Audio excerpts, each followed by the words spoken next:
right in front of us. That's where the Dead Sea Scrolls are kept. The dome of the shrine of the book, the white dome, looks like a cap of this here.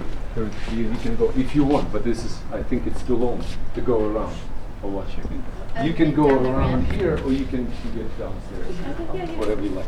So the symbolism of this shrine is that, you see, it shows the black basalt stone and the white limestone.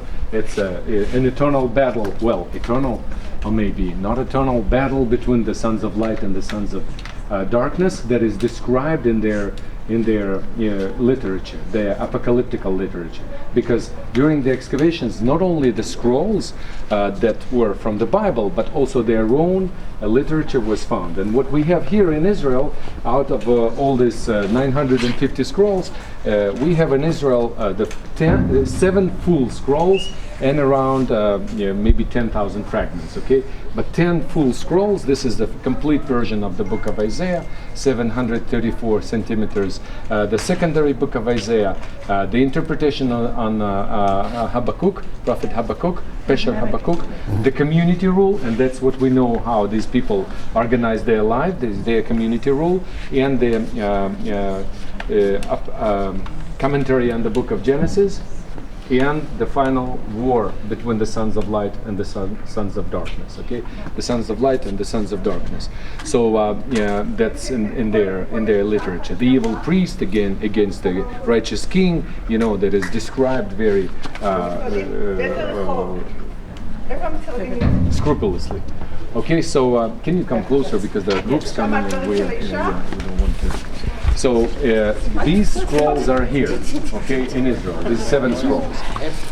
They are not on display. They are not shown to the public. Okay, I don't know why. They say for the safety, but people now today they start. You know, the scientific community starts. You know, asking questions. Why cannot the scientific community see the scrolls? What's going on here? And scroll after scroll is proven to be a forgery.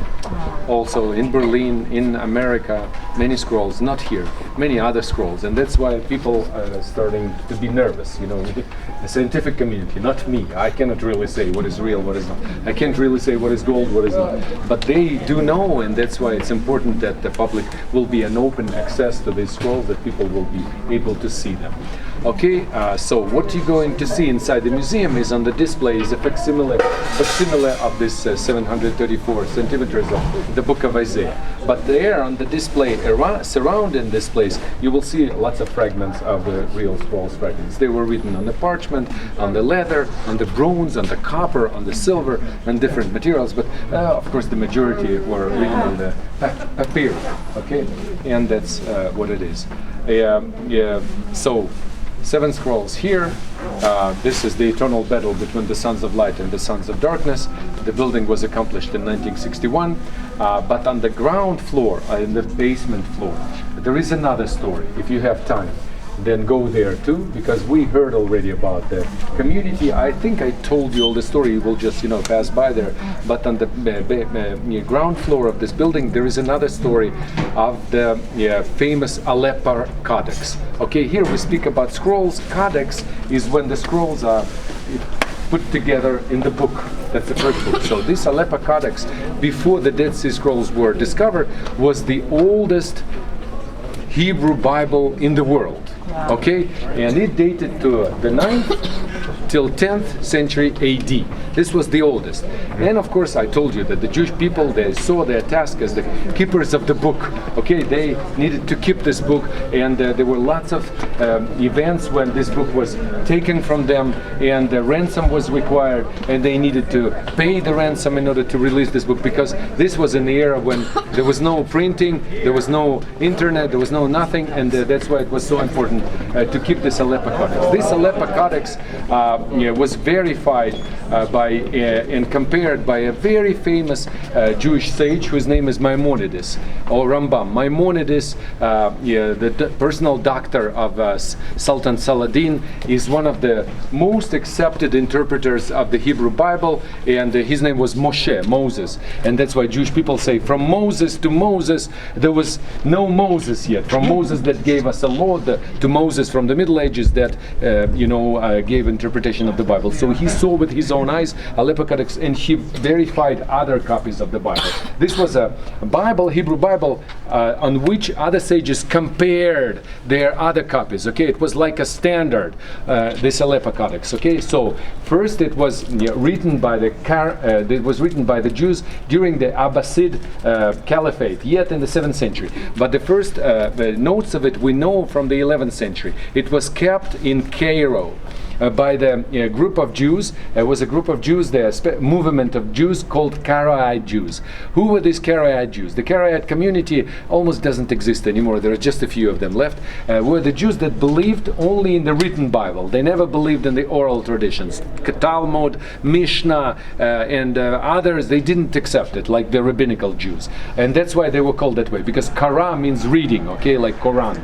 It's similar, okay? So this community kept this Aleppo Codex. And then when the Crusaders conquered Jerusalem, they took this codex and they required ransom. So they needed to, get the money, okay? They borrowed money from Egypt in order to pay. And there is a letter that says that the community in Ashkelon collected money in order to pay ransom to get this book back.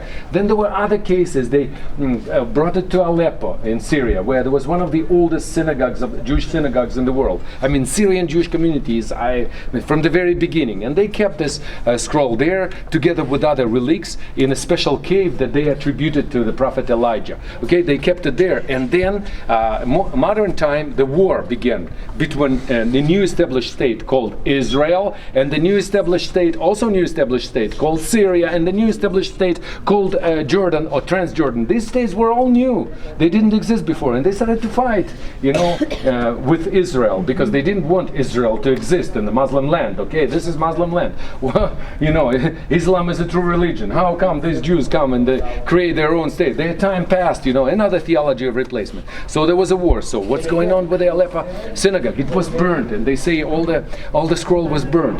Then it miraculously reappeared in Israel in the year 1954, and it appeared that most of it is complete. Nothing happened. At least 274 pages were complete. What's going on? And it was given to the president of Israel. He gave it to the Ben Zvi Institute, and then it appeared here in the Shrine of the Book as one of the most oldest but not complete Hebrew Bibles before the scrolls were discovered. Okay, another of the same age, more or less, which is complete, of the same age, also 10th century more or less, of the same age, is not kept in Israel. It's kept in a city called Sankt Petersburg, if you ever heard.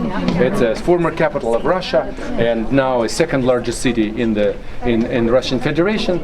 It's called Leningrad's Codex because St. Petersburg during the revolution was renamed, and that's why the Codex was also renamed. Right now they want to rename it again, but it doesn't work like that in the scientific. You can rename the cities, but not something that has a scientific name. So this Leningrad's Codex is a complete version of the Hebrew Bible as compared to the Aleppo Codex, but unfortunately Mr. Putin will never give it to Israel or something like this, although we have an access and we can verify and everything. So these are the stories of the Bible.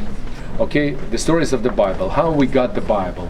How come that we today read our King James Version, New King James Version, American Standard, English Common Bible, New International Version, to some extent, because I compared, I am not a linguist, but I read in Hebrew, okay, and I compared, I read New King James, and I have Hebrew in New King James, I have Russian Synodal in Hebrew.